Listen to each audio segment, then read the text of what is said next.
Last year we traveled to Finland and Norway with an Audi e-tron, where we spent a night with wild bears in Karelia, visited the North Cape and drove the complete Küstrixveien. This year we wanted to try out something more challenging. We wanted to explore the remote Highlands of Iceland with an Audi e-tron Sportback. Unless you fly and rent a car locally, every trip to Iceland starts with a 2-day-long ferry ride from Hirtshals in Denmark to Seyðisfjörður on the east coast of Iceland. Luckily, this time it was a very smooth ride, but it can be quite different. A couple of years ago we had 7-meter waves and the whole ship was seasick for 2 days.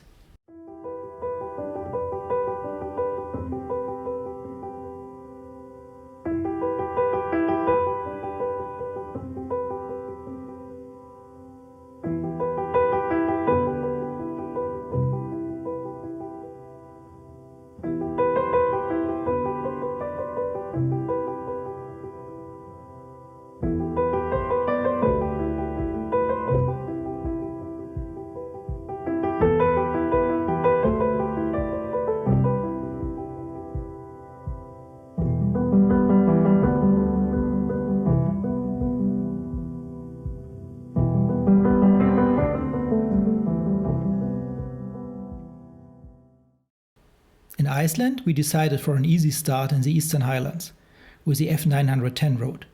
It's a smooth gravel track which leads to some lovely hot springs and spectacular canyons.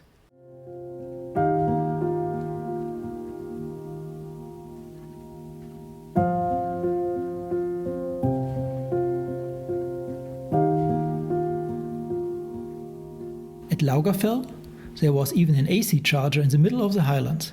You can visit the hot pool and in the meantime recharge your e-tron. How cool is that?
Our next destination was the F909.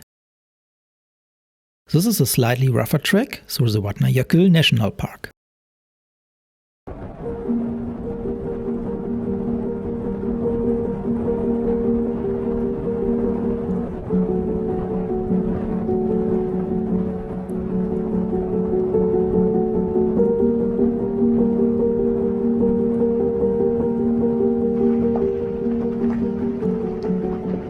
On this trek we also had our first river crossings, but with low depths and easy to manage.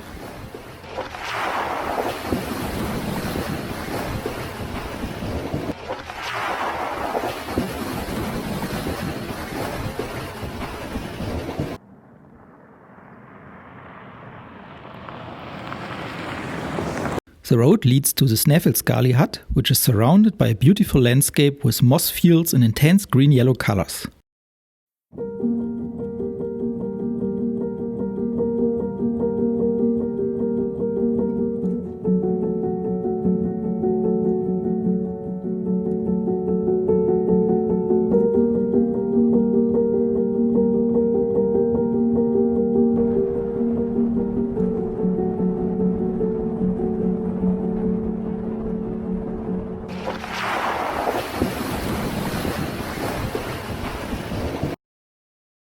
Our final trek in the Eastern Highlands was the F923, which leads to the spectacular Studlagirl Canyon. We asked a couple of local people about this trek and always got the answer that we would need a big 4x4 and it would be impossible to do it with our car. Nevertheless, we decided to give it a try. It was indeed a bit steeper and rougher than the previous treks, but it was no problem for the Audi e-tron. The rivers were definitely a bit deeper on this trek. It is very important to know the wading depth limit of your car before crossing any deeper rivers. If in doubt, I always walk through the river first with some wading trousers to check the depth and underground of the river.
It was finally time to leave the Eastern Highlands.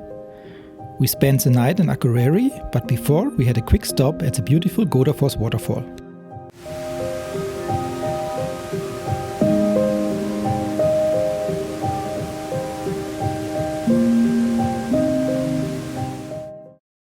Next, we wanted to cross the western highlands on the famous Skjolur road. This track is easy to drive with no deep fords.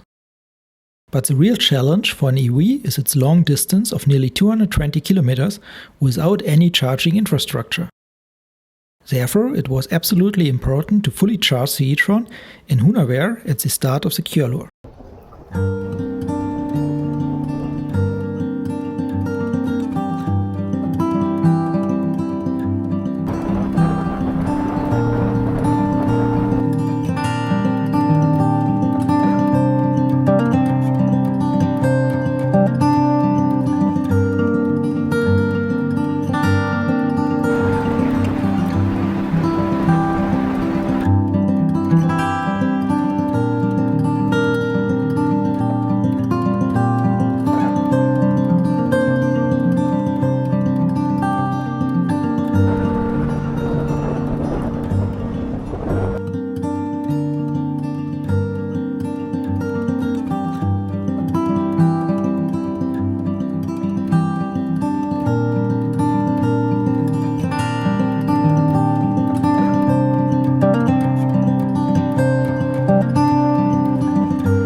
Halfway on the Skjolur, you reach Sigwetlian, a beautiful geothermal field with many hot springs and fumaroles. There's also a mountain hut where we spend the night, but of course there's no possibility to charge an EV overnight.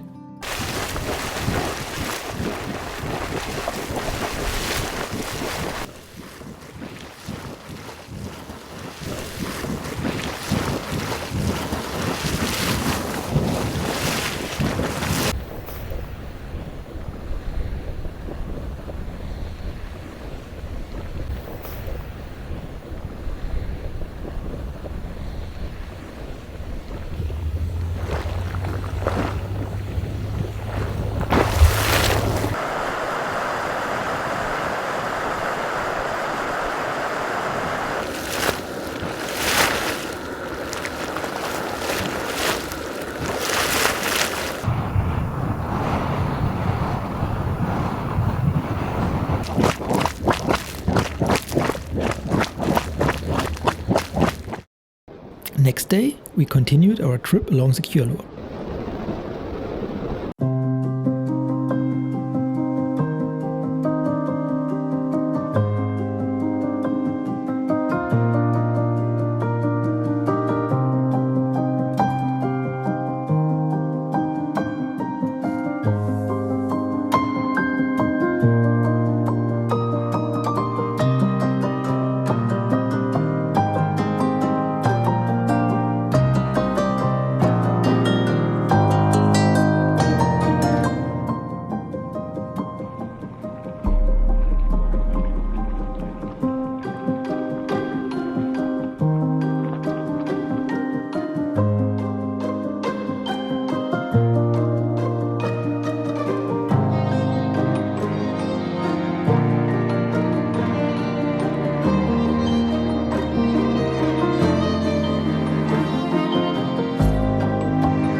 "30 kilometers later is an intersection to Kettlingafjordl.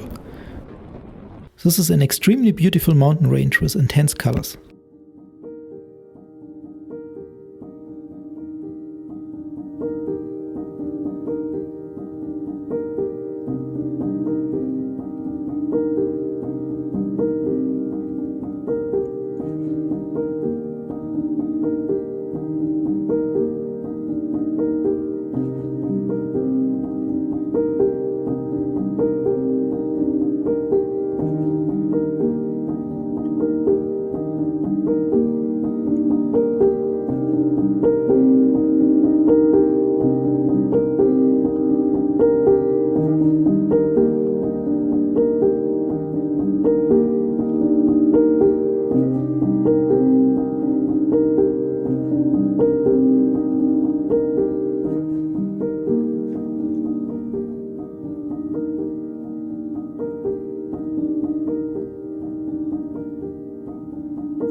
At the end of the Kjörlur trek, you can find the geothermal field at Haukadawa. This is also the first place to recharge the e-tron. At Haukadawa you can also find the famous geyser Stroku, which erupts every 10 minutes and reaches a height of 35 meters. Close by is also the beautiful Sigwetlian National Park. There you can find the Silver Rift with the clearest water in the world and an underwater visibility of more than 130 meters.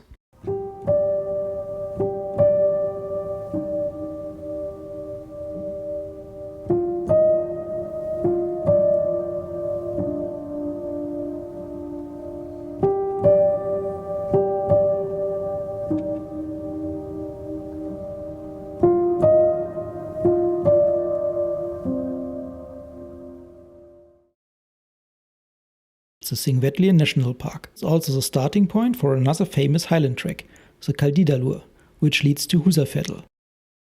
Directly at the start of the trek is a 50 kilowatt DC charger next to a small cafe.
At the end of the Kaldidalur trek, you can find the beautiful Hrönfosser waterfalls.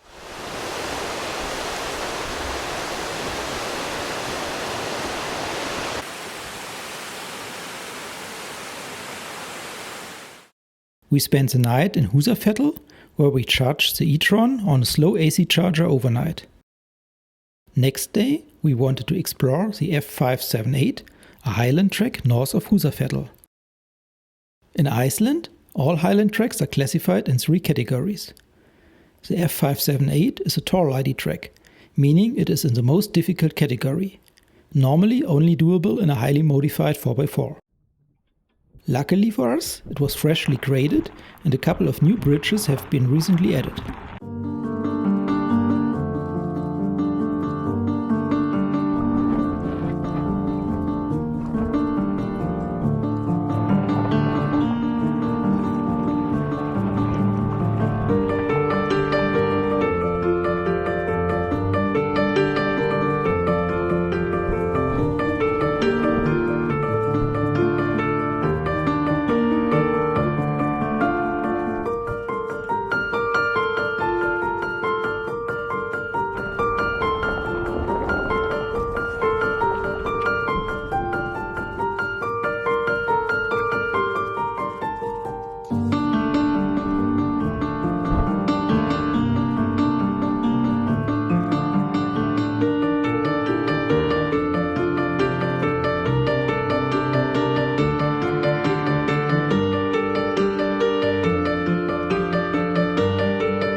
Before driving further south, we did a side trip on the 551 from Húsafell to the Langjökull glacier.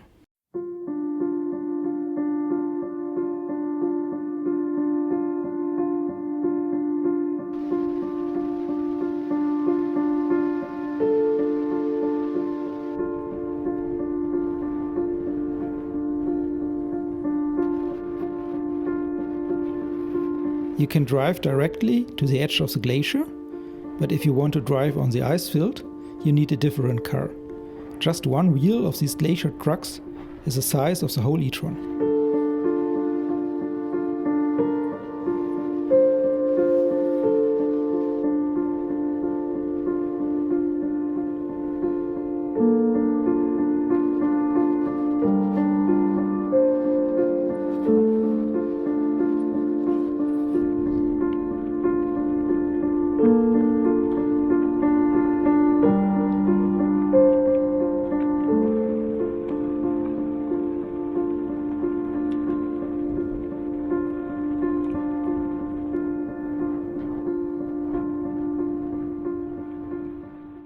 You rarely get the chance to visit an active volcano. Therefore, after a quick visit of Reykjavik, we drove to the Reykjanes Peninsula and hiked to the Fagradalsfjall volcano. Especially after sunset, with the orange glowing lava, it was a fascinating experience.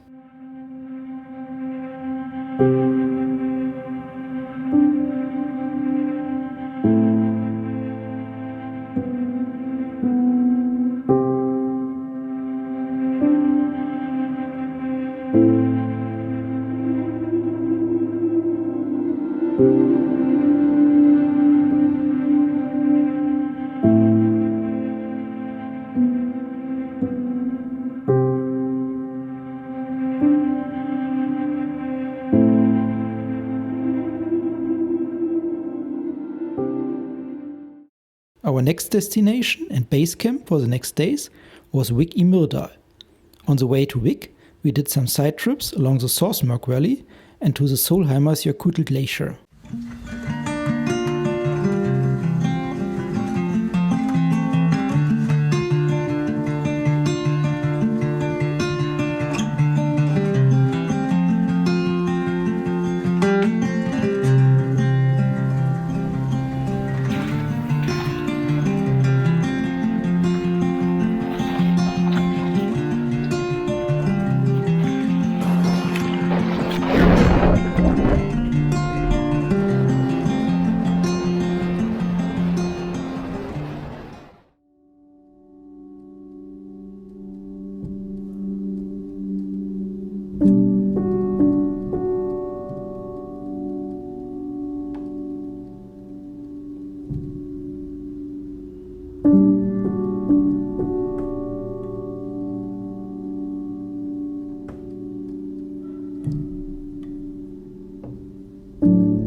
Finally, we reached Vik, where we recharged the e-tron.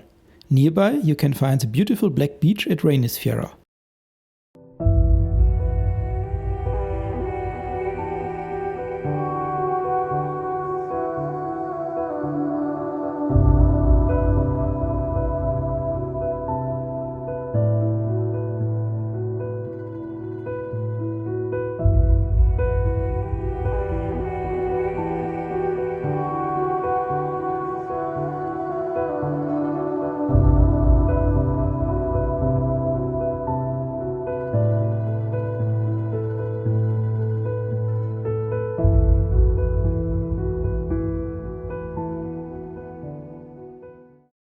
Close to Vik í Mýrdal starts the trek to Sakil.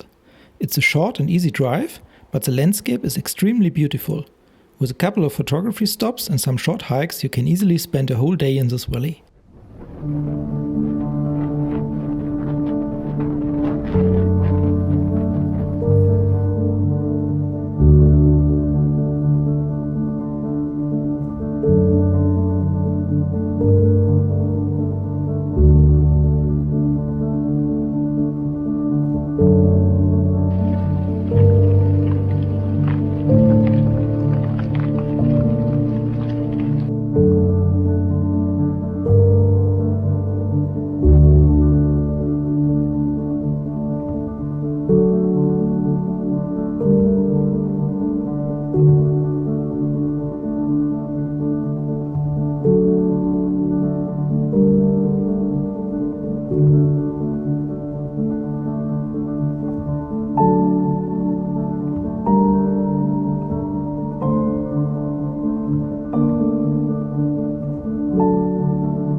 Our next big adventure was the F206 to Laki. This is another highland track with several river crossings. Large 4x4 vehicles are recommended. At the start of the Laki track, you can find the beautiful Giothermal Canyon.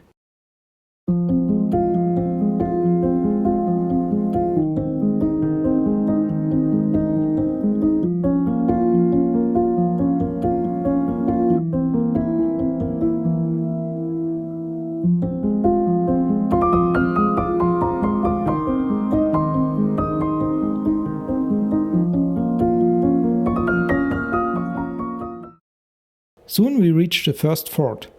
To be on the safe side, I put on my wading trousers again and walked through the ford first. Luckily, the water level was rather low.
The next ford was a bit deeper, especially on the marked line.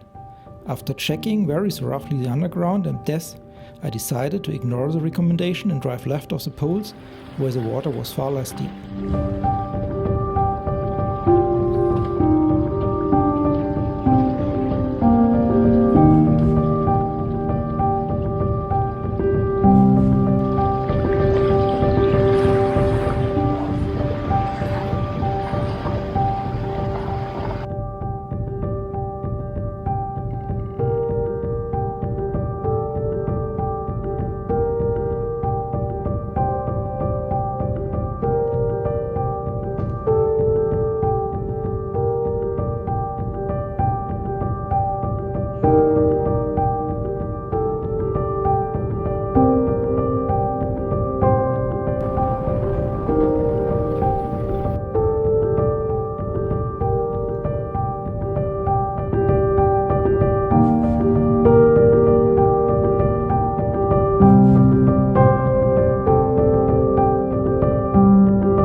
After a long drive, we finally reached the Laki Ranger Station and the end of the F206.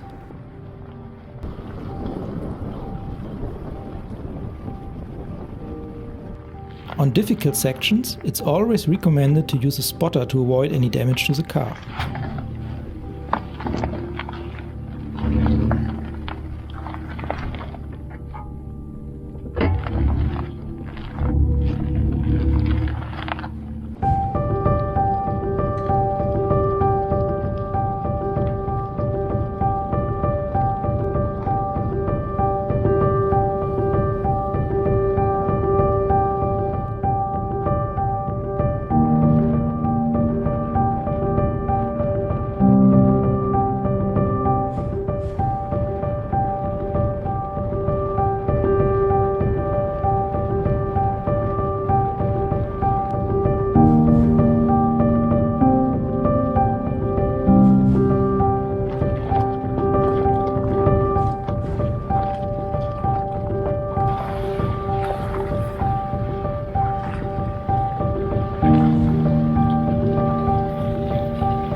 The last Highland trek on our trip was a F232 to the Mellifell.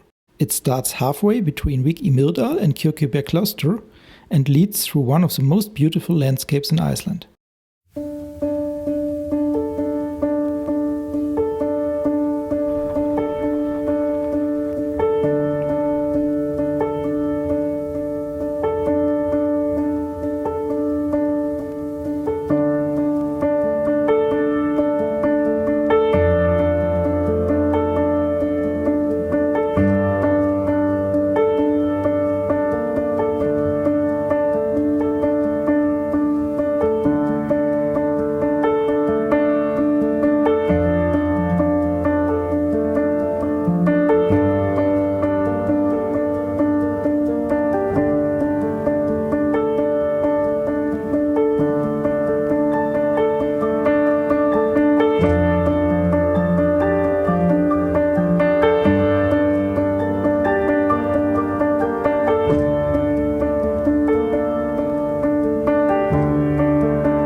After 4 weeks, it was finally time to leave Iceland. Since it was already September, the nights were long and dark again. Therefore, we decided to spend our last days in Iceland chasing the northern lights at Vesturhorn and in the eastern highlands.